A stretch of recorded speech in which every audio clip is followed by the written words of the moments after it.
What's up, friends? Welcome into an all-new episode of the Pack a Day Podcast. I'm your host, Andy Herman. You can follow me on Twitter at Andy Herman NFL. You can follow the podcast at Pack a Day Podcast. Appreciate you guys being here today. Make sure to like, subscribe, comment, give those 5-star reviews. Today, we are not going to be doing the Jordan Morgan deep dive. That was my goal for today, but sometimes the best laid plans do not go according to plan. That's going to be tomorrow. Today, I had a couple things come up. Kid got sick, urgent care, had to go get a prescription, the whole 9 yards. So this actually worked out really well. Already on the audio version of the podcast, which if you're watching this on YouTube, make sure you're subscribing to the audio version as well, because you're getting extra episodes every single day from our amazing team of podcasters. But Jacob Morley and Owen Reese already put up an amazing episode breaking down all of the offensive linemen. Owen Reese is an offensive line coach. He worked with the Shrine Bowl. And if you're not familiar, Donovan Jennings, their undrafted free agent. He worked at the Shrine Bowl with Donovan Jennings. So huge breakdown today of the offensive linemen. They also went through the athletic score. So that's already up on the audio channel. Obviously, this is going to be your primary video, but later today, Ben Fennell and I are going to be going over his analysis of the draft. So super excited to talk to Ben. And then you're also going to get Ross's breakdown of the entire draft that you haven't received yet. So today's going to be a 4-episode day on the channel already. This is going to kind of be the final breakdown day. And then tomorrow we'll kick off those deep dives again, starting with Jordan Morgan. So even though it didn't necessarily go according to plan, I think this is actually going to work out a lot better. And I'm going to be going over the roster construction and how it basically is made up right now, and kind of just going position by position and reviewing how this roster is now together, what it looks like. We'll kind of do a 53-man roster prediction alongside of it. We'll kind of look at some free agents that they could potentially pick up along the way as well. Any holes that they have, any gaps, or where the strengths are. We're going to analyze the entire roster. And like I said, we'll go position by position. I know everyone and their grandma are doing 53-man roster predictions immediately following the draft. So like I said, that'll just be a small piece of it. But let's kick things off with quarterback. And we'll start, of course, with Jordan Love. You've got Sean Clifford, Michael Pratt, and Alex Magoo as your current quarterback room as it stands right now. Couple things here. One, Jordan Love, we're probably going to get some word on that contract and the negotiations in the coming month. That's when it can start to be actually completed. Now, whether they actually get it completed in May will remain to be seen, but that's the big thing right now, and probably immediately following the draft and undrafted free agency is moving on to that Jordan Love contract discussion. But they also have Sean Clifford, their backup quarterback from last year. They get Michael Pratt in the 7th round, what many people are saying is one of the best valued draft picks in the entirety of the draft. And then they still got our good old friend Alex Magoo on the roster as well.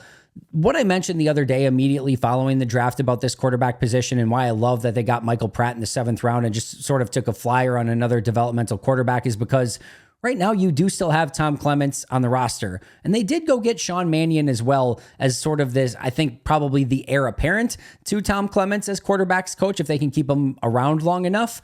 But you don't know how much longer Tom Clements is going to coach. So having this group of developmental quarterbacks, obviously Jordan is still green and growing and he's going to continue to get better. But also Sean Clifford, year 2, Michael Pratt as a rookie.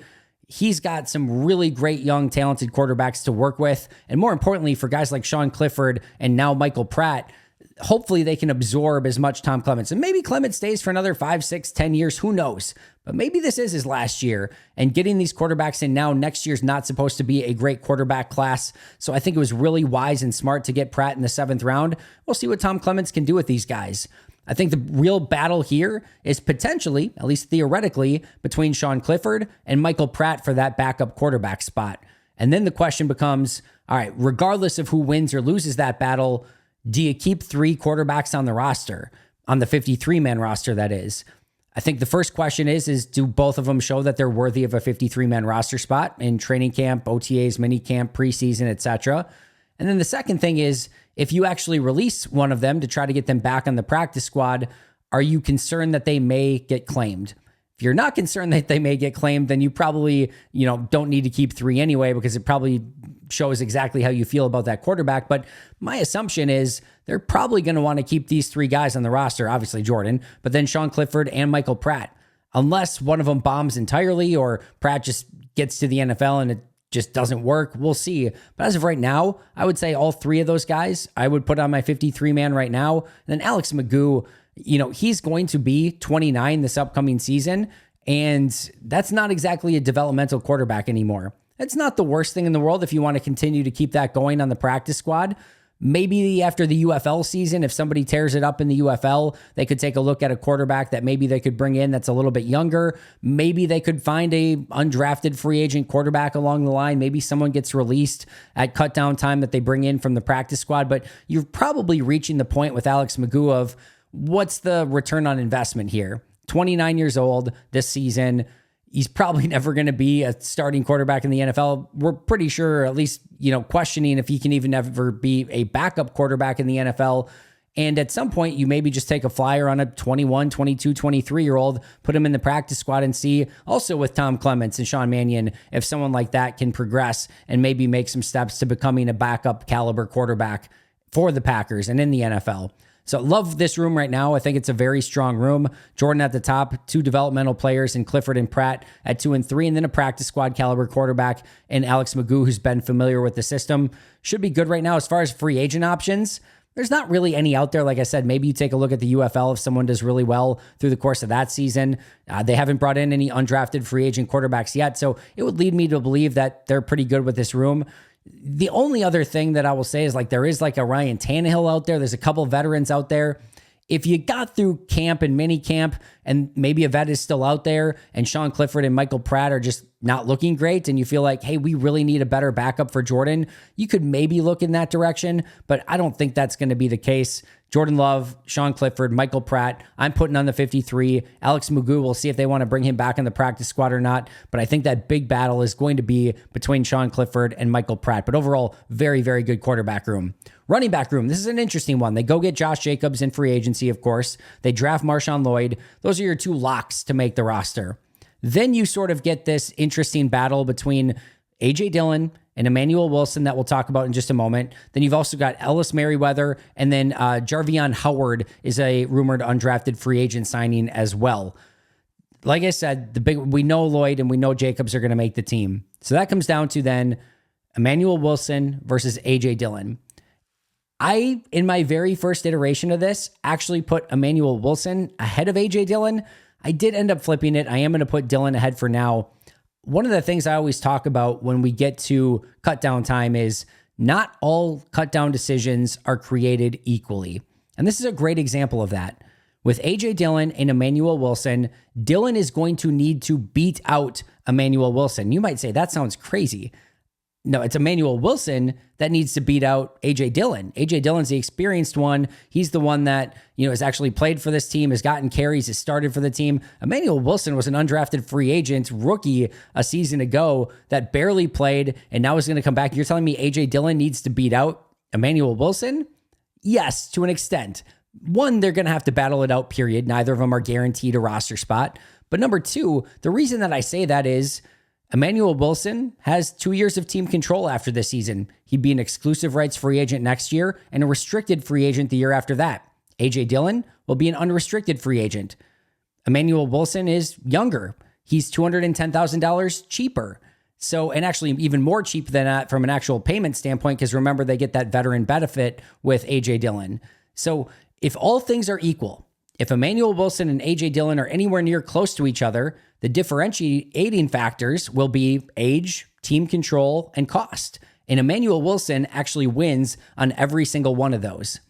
That being said, I do still think A.J. Dillon brings enough to the table. He's experienced in the system, really good in pass pro, obviously can catch the ball to the backfield, and then has been a legitimate starting running back in this league and has been a good backup in this league for a while now. They still get him super cheap. There's no real downside. So I do think A.J. Dillon ultimately keeps it, but that A.J. Dillon-Emmanuel Wilson battle is going to be very interesting. They are a little bit on the thin side following Emmanuel Wilson. Ellis Merriweather, I went back, if you remember, and I watched all of the players that nobody's ever really heard of or ever watched of or anything like that. And I went back and watched Ellis Merriweather. In my opinion, there just wasn't a ton there. I have not watched any Jarvion Howard yet, so maybe he can be that surprise undrafted free agent. They seem to get 1 or 2 of those every single year. As far as free agent options, though, I don't think there's any reason to go and attack that with where Green Bay stands right now. They already spent a ton on Josh Jacobs. They just spent a 3rd-round pick on Marshawn Lloyd. A.J. Dillon is still a good backup. Emmanuel Wilson is a possibility as a backup as well. Bringing in another veteran or somebody to compete, like you're just basically taking away carries from Marshawn Lloyd, A.J. Dillon, and Emmanuel Wilson. And you really kind of want those three to battle it out. And then you see what you have in an Ellis Merriweather and a Jarvion Howard along the way as well. So I don't think there's any realistic free agent options that make sense. And you certainly don't want to add a veteran back at this point. So unless they go out and grab another undrafted guy or again, somebody from the UFL after the season's over that played well, I think just kind of keeping this roster where it's at right now at running back makes sense. I'll say right now, 3 make the team: Josh Jacobs, Marshawn Lloyd, and A.J. Dillon. And then, like I said, Wilson and Dillon will be an interesting battle as we kind of move forward. Wide receiver, this is an interesting one, at least from the bottom of the wide receiver room, or at least, that number 6, number 7 wide receiver battle. Christian Watson, Romeo Doubs, Jaden Reed, Dontavian Wicks, Bo Melton, and Malik Heath are the ones that I did put on the 53 here. Those are the 6 that I think make the team. I don't think Malik Heath is guaranteed. I don't think Bo Melton is quite guaranteed, but I'd be shocked if he doesn't make it. Then you've got Grant Dubose, 7th round pick from a season ago, who did get elevated to the active roster, I think, at the end of last season. Samori Toure made it the last couple seasons, coming off a big injury, has had some opportunities, hasn't, what I would say, made exactly the most of those, but still a 53-man roster-ish caliber player, probably more towards like your number 5 or 6 wide receiver, but he's made it the last 2 seasons. You get Julian Hicks, a rumored undrafted free agent, and then Thyrick Pitts is on the roster as well. My apologies in advance to Julian Hicks and Thyrick Pitts. This is going to be a very tough wide receiver room to break in any real capacity. At this point, we'll say that Dubose and Toure don't make it. I think Toure is really fighting an uphill battle here. Again, 5 spots are all but taken. Malik Heath showed a lot of promise as a undrafted free agent developmental wide receiver last year. I think he gets the nod, but if you told me Grant Dubose made it over Malik Heath, if you told me they kept 7 wide receivers, I think that's within the realm of possibility as well. I think at the top of that roster is more than who is the player or players that are getting the vast majority and the bulk of the snaps. My guess is Watson, Doubs, Reed, and Wicks are going to rotate pretty heavily. And you're going to see those 4 really be fed, but none of them really being a true number 1, none of them being a true number 4. Just all 4 of those guys rotating in and out and getting a lot of snaps. And then you've got Bo Melton that I do think will see action on game days and will get snaps as well, but probably less than the other 4. And then Malik Heath probably finds himself in a similar situation to a season ago. Malik Heath, at the end of last year, once Bo Melton had those couple breakout games, he found himself on the inactive list on game days. And the reason that is you're not usually going to activate 6 wide receivers. And if you are, that number 6 better be a big-time special teams player, and Malik Heath is not. So if Malik Heath wants to really make sure that he cements that roster spot, he probably wants to work on his special teams a little bit. But that last spot, Malik Heath, Grant Dubose, and Samori Toure will likely be fighting over that. I think that's the interesting one. And then again, how they utilize all of those wide receivers, get them on the field, get them fed so that everyone is hopefully happy and involved in the offense in some capacity. I put, again, 6 wide receivers on the list: Christian Watson, Romeo Doubs, Jaden Reed, Wicks, Bo Melton, and Malik Heath. As far as free agent options here, why? Well, we just talked about, you've already got a Malik Heath that can't get active. Grant Dubose, a 7th round pick from a season ago, who I think is a 53-man roster caliber player, is on the outside looking in at the moment. Samori Toure's been on the 53 the last 2 seasons. He's at number 8. Are you going to bring in a Tyler Boyd? Well, like, what if you're Tyler Boyd's agent? Like, what are you going to say? Like, no, we're not even interested. Like, where's he going to play? You've got 5 wide receivers that are probably going to play over Tyler Boyd.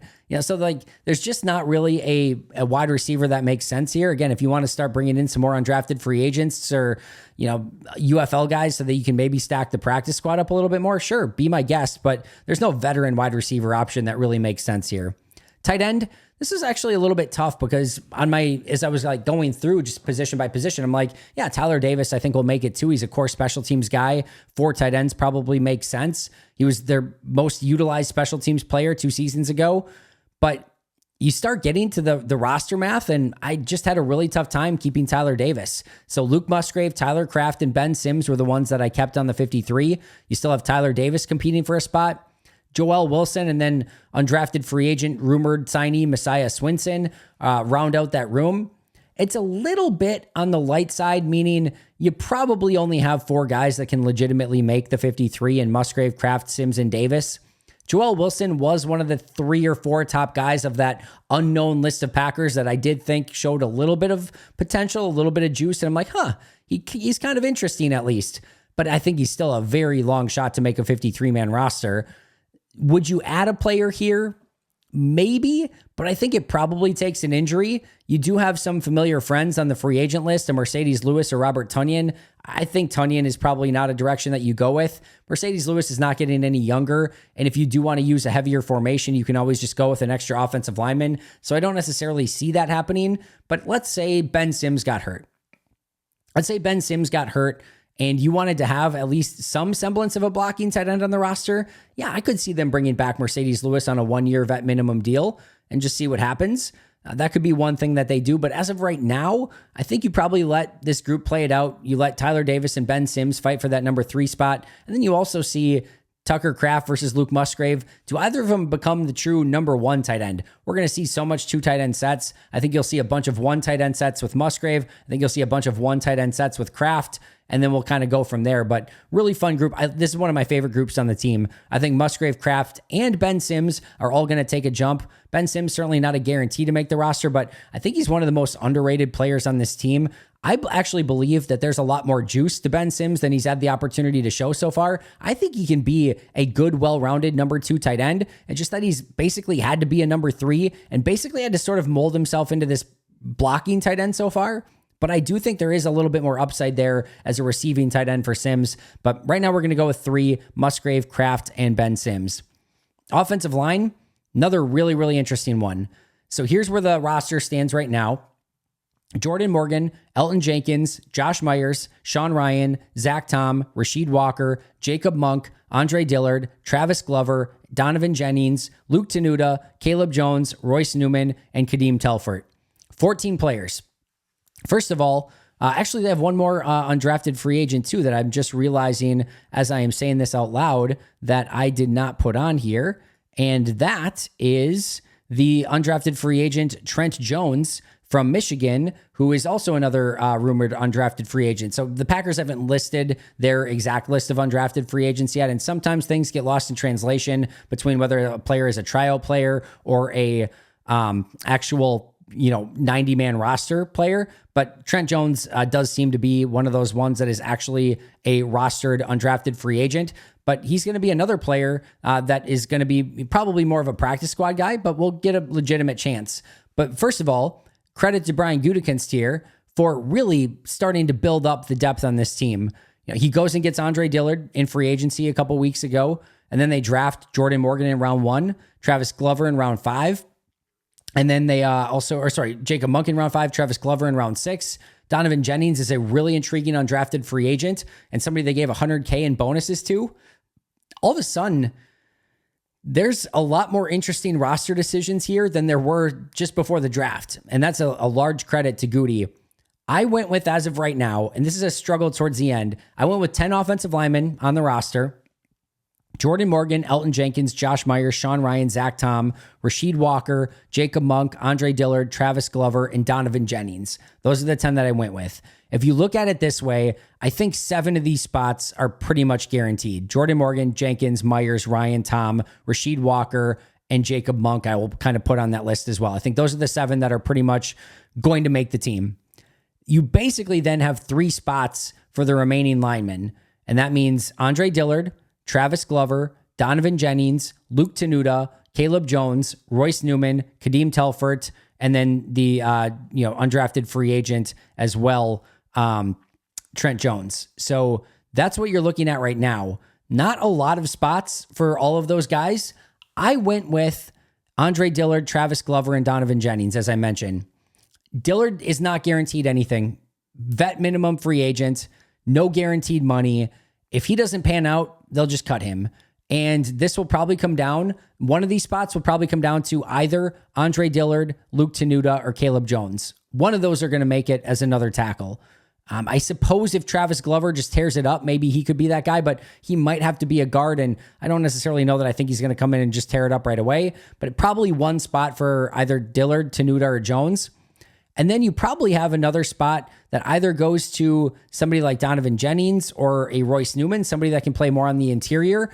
Newman's contract is one that probably does not do him any favors. Maybe they try a restructure. Maybe they just release him sooner rather than later. But I actually put Donovan Jennings on that list. They gave him that big bonus.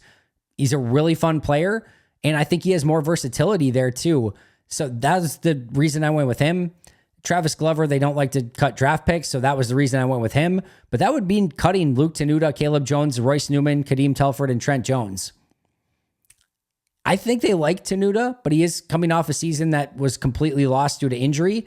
They've kept Caleb Jones for 2 seasons as a undrafted free agent and basically redshirted him the past 2 seasons. It's a now or never moment for Caleb Jones. As I mentioned with Royce Newman, he's really behind the 8 ball right now, and I don't think there's any chance they keep him on a $3 million contract for just this season. I think that'd be absolutely crazy. So that's where I'm at right now. Could Tenuta, Jones, Newman, maybe even Kadeem Telford get their name in the conversation? Sure. Could Donovan Jennings just come in as an undrafted free agent and not show anything? Sure. But I'm going to say right now, Morgan, Jenkins, Myers, Ryan, Tom, Walker, Monk, Dillard, Glover, and Donovan Jennings. That brings us to defense. Oh, really quick, offensive line free agent signings. Dalton Reisner is still out there. He's a guy I talk about a decent amount just because he has some versatility. He might just be a guard at this point. And right now, there's just too many players on that offensive line. I think you at least start off by letting them go through OTAs and mini camps and training, at least the start of training camp, to see where they're at. If some of these rookies don't look good or players take a step back, Sean Ryan is struggling, then yeah, take a look at maybe a Dalton Reisner, who usually doesn't sign until around the end of camp anyway. I think last year it took him a couple weeks into the season before he signed. So you could always do that later, assuming he doesn't get picked up soon. But right now, I think you go with what you have and see if any of these young guys really step up and just take the jobs and own it, which is the ideal situation, so you don't have to go out and sign a veteran. Hopefully you can avoid any major injuries as well. All right, defensive line. Here's the group right now, and I'm just talking interior defensive line here. Kenny Clark, Devontae Wyatt, TJ Slayton, Carl Brooks, Colby Wooden, Jonathan Ford, James Esther, and Rodney Matthews. This feels like there's just the obvious 5 again. Clark, Wyatt, Slayton, Brooks, and Wooden. Jonathan Ford, if you remember, did make the initial 53 a season ago and then immediately got cut and was on the practice squad the remainder of the year. I think this, very similarly to Caleb Jones on the offensive side of the ball, is now or never for Jonathan Ford. If he can't make the roster now, maybe you'll try to keep him around on the practice squad for one more season, but this probably just does it. And you're probably looking for another guy who can maybe even take that practice squad spot because Ford hasn't shown the development up until this point if he doesn't make it for a 3rd consecutive season. James Esther, Rodney Matthews, undrafted free agent types. This is just a 5, right? Clark, Wyatt, Slayton, Brooks, and Wooden, with LVN being able to kick inside a little bit if you need to. There is one interesting free agent option where I don't think they need to go this route right now, but maybe if they have some sort of injury. He's like 45 years old. I say that in jest. I think he's 37. Calais Campbell. Calais Campbell somehow, some way, is still playing at a pretty high level considering his age. He's still a genetic freak. He still gets off blocks. He's good against the run. He knocks down a ton of passes, and he can rush the passer a little bit still as well.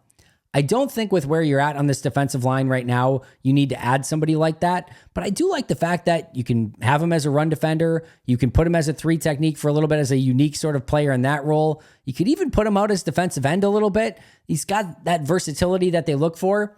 Here's one of the reasons. I always feel like teams that are about to win a Super Bowl, or like when you have a young team like this, there's always a Calais Campbell, somebody that's been a all-pro, Pro Bowler, and just played at the peak of the level in the NFL, but have never won a Super Bowl. And it's almost like you rally around the Calais Campbell and be like, let's get this guy a Super Bowl. I also think he's just a really good player still. So I don't think they need to go in that direction by any means. This is a young, up-and-coming, talented team. You don't need a 37-year-old. But if something just doesn't look right or they need to add another piece along that line, mostly there's just nothing out there. So you're just scrounging for anything at this point. And Calais Campbell probably still arguably and legitimately the best free agent defensive lineman out there. So that could be a direction that they go in if something happens, but I just keep the 5 that they have right now and kick LVN inside a little bit when needed. Edge rusher or defensive end, Rashawn Gary, Preston Smith, LVN, Kingsley Enagbare, Brenton Cox, Keyshawn Banks, Aaron Mosby, Deslin Alexander, DeAndre Johnson, and Kenneth Odumegwu. They got 10 on the list right now, which is pretty incredible because they didn't sign any undrafted free agents that I know of yet, and they did not draft anybody at this position. We got the, I think, sort of good news that it seems like Enagbare did not tear his ACL completely and may be back sooner than what we expected. So that'd be great. So I put 4 on the list right now: Rashawn Gary, Preston Smith, LVN, and Kingsley Enagbare. I love Brenton Cox. I think he's got a real opportunity to make this team. But again, when you get down to the roster math and start figuring out who's going to make it and who's not, Brenton Cox is a tough one to keep. If Enagbare is not healthy, that certainly helps out Brenton Cox's roster status a ton, and Enagbare would just go on the PUP to start the season, and then you just keep Cox as the 4th. But Keyshawn Banks is a player that got on the 53. He actually played a snap against the 49ers in the divisional round game a season ago, but that you probably didn't know that unless you heard me say it before, because I have said it before. But he could fight for a spot as well. But I think you might feel comfortable if you cut all those guys, especially Brenton Cox and Keyshawn Banks, that you can just get them back on the practice squad and call them up as needed. I would like Brenton Cox to be on the 53, but it's a tough keep when you kind of get down to everything. If you want to keep 3 quarterbacks, if you want to keep, what the like 6 wide receivers, 10 offensive linemen, you just start getting really down to not a lot of numbers at some positions that you can keep. And unfortunately, Brenton Cox was the one that sort of got cut because of that. There's a couple other ones too, but Brenton Cox definitely was one of them. All right, free agent options here. There's none. Like I said, maybe you could do a Calais Campbell that can play outside a little bit, inside a little bit, but there's no good defensive ends left out there. There's guys like Jerry Hughes, some veterans too, but just nothing really makes sense right now. You've got Gary Smith, LVN, and Enagbare, and if you want to keep one more, you just keep Brenton Cox at that point. Off-ball linebacker, Quay Walker, Edgerrin Cooper, Isaiah McDuffie, Tyron Hopper, Eric Wilson, Christian Welch, Christian Young, and Raylan Goforth as a undrafted free agent rumored signee. I like this group so much better than what it looked like just, 5 days ago. You've got Quay Walker at off-ball linebacker and Edgerrin Cooper at off-ball linebacker to start next to each other. Isaiah McDuffie is probably your top backup. Tyron Hopper, core special teamer, and probably somebody that could help out as a starter in a pinch. Eric Wilson is that vet backup and core special teamer, should be a little more of like your special team captain. Wilson not guaranteed to make the team. I did not keep Christian Welch in this exercise just because I think you can probably get him back in the practice squad and then call him up for games as needed. We have heard Goody say that they want to keep more numbers at this position, so you could keep, somebody like Christian Welch here and keep 6. I do think there's a good chance that Wilson makes the roster, but again, certainly no guarantees. Christian Young was, I think, my favorite player of all the unknown guys that most of you and even myself up until that point had not watched before. But I'll say 5: Walker, Cooper, McDuffie, Hopper, and Eric Wilson. Again, utilizing the practice squad call-ups if they need to bring up a Christian Welch, and no real good free agent options here either. Corner: Jair Alexander, Carrington Valentine, Keyshawn Nixon, Eric Stokes, Corey Ballantyne, Kalen King, Robert Rochelle, Anthony Johnson, not Anthony Johnson Jr., the safety, Anthony Johnson, the corner, and then Gemmin Green and Zion Gilbert. It's going to be really tough for Anthony Johnson, Gemmin Green, and Zion Gilbert to crack this list. Robert Rochelle could as a core special teamer, but he just ultimately got left off in this exercise. You've got Jair Alexander, Carrington Valentine, Nixon, Stokes, Ballantyne, and King as the 6 that I kept. Could you go with 5? Because you've got Javon Bullard who could kick inside in a pinch if you absolutely needed him to, or just even if you want to. Yeah, you could do that. Carrington Valentine, Eric Stokes going to be fighting over that starting corner spot. Maybe Corey Ballantyne can get his name in that conversation as well. Nixon, probably the slot, but again, we'll see how they want to utilize Javon Bullard. Kalen King, not guaranteed anything. Corey Ballantyne, probably not guaranteed anything. There could be 1 to 2 spots available for Corey Ballantyne, Kalen King. Robert Rochelle is probably in that group a little bit as well. But I went with 6: Alexander, Valentine, Nixon, Stokes, Ballantyne, and Kalen King.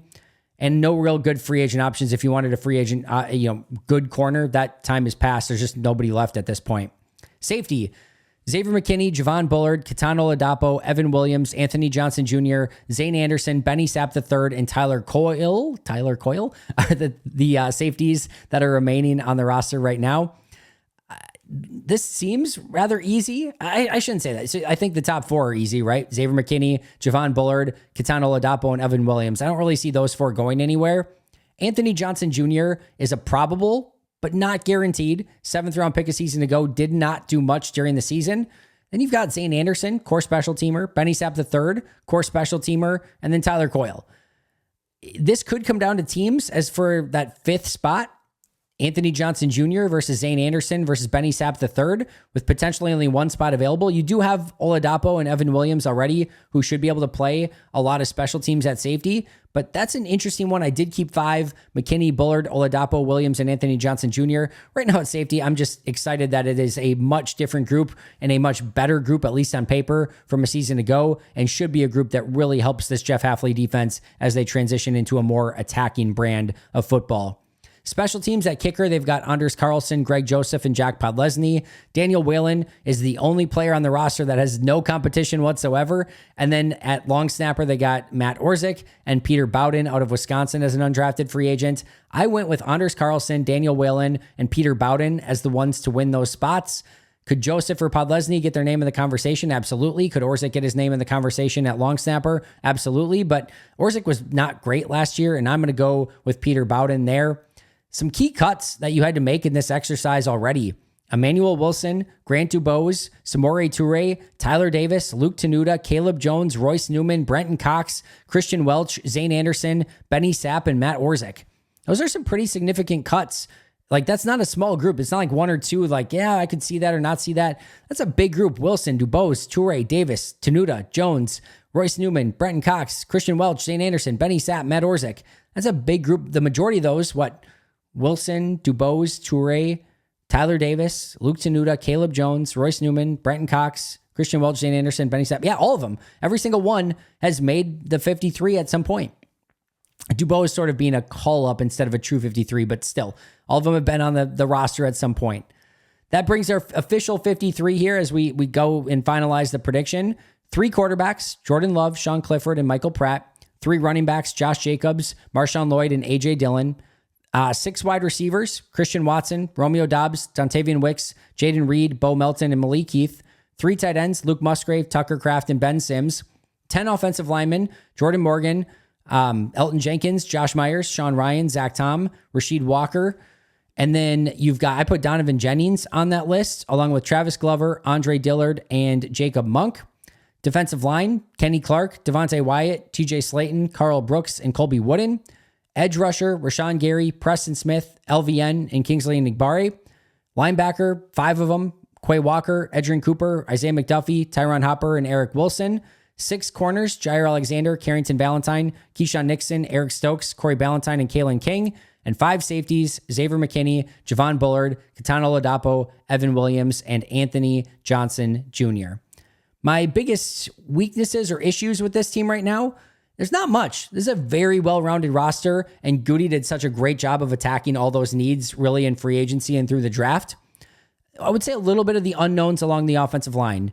As I've said all offseason, I think the key to this team right now is just protecting Jordan. You protect Jordan, open some holes for Josh Jacobs, this team's going to be in a really good spot. But Jordan Morgan will be an unknown. Josh Myers has not been good. Sean Ryan, I know a lot of people liked him last year. You go back and watch it closer, he struggled more than is what's being advertised out there right now. Rasheed Walker, I like, but he might just lose out to Jordan Morgan and Zach Tom on the wing, at left tackle and right tackle respectively.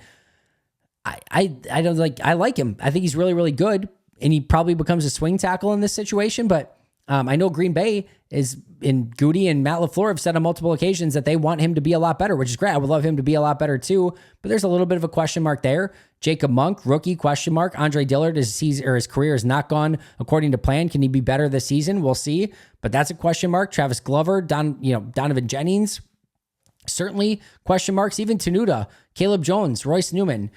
You basically have Elton Jenkins and Zach Tom as your knowns, and then everything else is to some extent an unknown. I just wish that was a little bit more solidified, but give Goody credit for providing a lot of options along the offensive line.